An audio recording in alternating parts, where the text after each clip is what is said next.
Kurnool bus ప్రమాదంలో 19 మంది సజీవ దహనమయ్యారు. మృతదేహాల కోసం బంధువులు ఎదురుచూస్తున్నారు.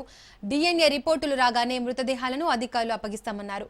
మృతదేహాలను తరలించేందుకు అంబులెన్స్లు సిద్ధం చేశారు అధికారులు.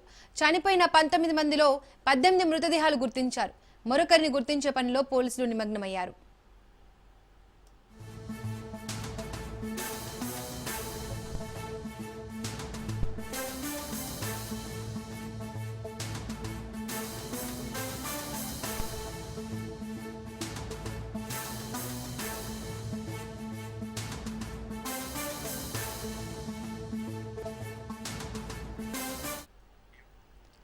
కర్నూలు బస్సు ప్రమాదంలో 19 మంది సజీవ దహనమయ్యారు. మృతదేహాల కోసం బంధువులు ఎదురు చూస్తున్నారు. DNA రిపోర్టులు రాగానే మృతదేహాలను అధికారులు అప్పగిస్తామన్నారు. మృతదేహాలను తరలించేందుకు అంబులెన్స్లు సిద్ధం చేశారు అధికారులు. చనిపోయిన 19 మందిలో 18 మృతదేహాలు గుర్తించారు. మరొకరిని గుర్తించే పనిలో పోలీసులు నిమగ్నమయ్యారు. దీనికి సంబంధించి మోర్ డీటెయిల్స్ మా ప్రతినిధి మధు అందిస్తారు. మధు, కర్నూలు సంఘటనలో DNA టెస్ట్లు ఎంతమందికి ఫినిష్ అయ్యాయి? ఎంతమందిని మృతదేహాలను వారి బంధువులకు అప్పగించారు? డీటెయిల్స్ ఏంటి? దీపిక, కర్నూలు బస్సు ప్రమాదంలో 19 మంది సజీవ దహనం కావడం జరిగింది. అయితే వారిని అక్కడే ప్రత్యేక శిబిరాలు ఏర్పరిచి ప్రమాద స్థలంలోనే పోస్ట్ మార్టం నిర్వహించారు. అక్కడ నుంచి డెడ్ బాడీస్ ని తీసుకుని వచ్చి కర్నూలు సర్వజన వైద్యశాలలో ఉంచారు. అక్కడ వారి బంధువులకు రక్త నమూనాలను సేకరించి అదే బాడీల నుంచి శాంపిల్ సేకరించి ఎవరు అని చెప్పేసి కూడా గుర్తించారు. మొత్తం మీద డెడ్ బాడీస్ ను పూర్తిగా అక్కడ ఉండే బంధువులకు అప్పచెప్పే ప్రయత్నం చేస్తున్నారు. తాజా సమాచారం ప్రకారము విజయవాడ నుంచి ల్యాబ్ రిపోర్టులు కూడా వచ్చాయి. DNA టెస్టులు వచ్చాయి.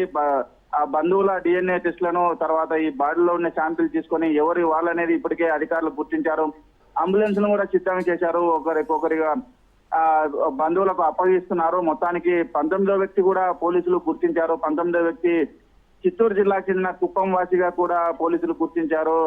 అయితే అతను ఆరంగారు చౌరస్తా కాడ ఎక్కడం జరిగింది. 52 సంవత్సరాల వ్యక్తి అని చెప్పేసి అప్పటికే ఇటు పోలీసులు అటు రెవెన్యూ యంత్రాంగం హెల్ప్ లైన్ కూడా ఇచ్చారు. దాన్ని సంబంధించి అక్కడికి చేరుకొని బంధువులు కూడా తమ వ్యక్తిగా గుర్తింపు కూడా చెప్పారు. అయితే అతని పేరు త్రిమూర్తులు అని చెప్పారు. 19వ వ్యక్తి కూడా పూర్తిగా ట్రేస్ అయిన పరిస్థితి అయితే పోలీసులు బంధువుల రక్త నమూనా తీసుకొని ల్యాబ్ కూడా పంపడం జరిగింది. ఇప్పటి వరకు 18 మందిని గుర్తించారు. DNA టెస్టులు పూర్తయ్యాయి. 18 మందికి బంధువులకు కూడా అటు తెలంగాణ, ఇటు కర్ణాటక, ఏపీకి సంబంధించి తర్వాత ఒరిస్సా ఎవరైతే మృతదేహాలను వారి బంధువులకు ఇప్పుడు అప్పచెప్తున్నారు. తాజా సమాచారం ప్రకారం SP విక్రాంత్ పాటిల్ దగ్గరుండి వారి బంధువులకు మృతదేహాలను అప్పచెప్తున్నారు. Deepika. Right Madhu, thank you.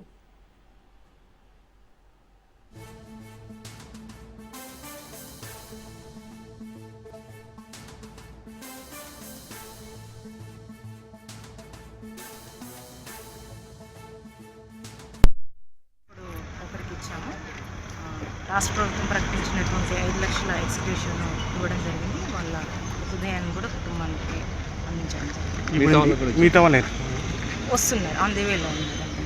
వాళ్ళకు కూడా అందిస్తాం. ఎస్, 6 ఇప్పుడు ఒకరికి ఇచ్చాము. రాష్ట్ర ప్రభుత్వం ప్రకటించినటువంటి 5 లక్షల ఎక్స్గ్రేషన్ ఇవ్వడం జరిగింది. వాళ్ళ హృదయాన్ని కూడా కుటుంబానికి అందించడం జరిగింది. వస్తున్నారు, ఆన్ ది వేలో ఉన్నారు. వాళ్ళకు కూడా అందిస్తాం. ఎస్.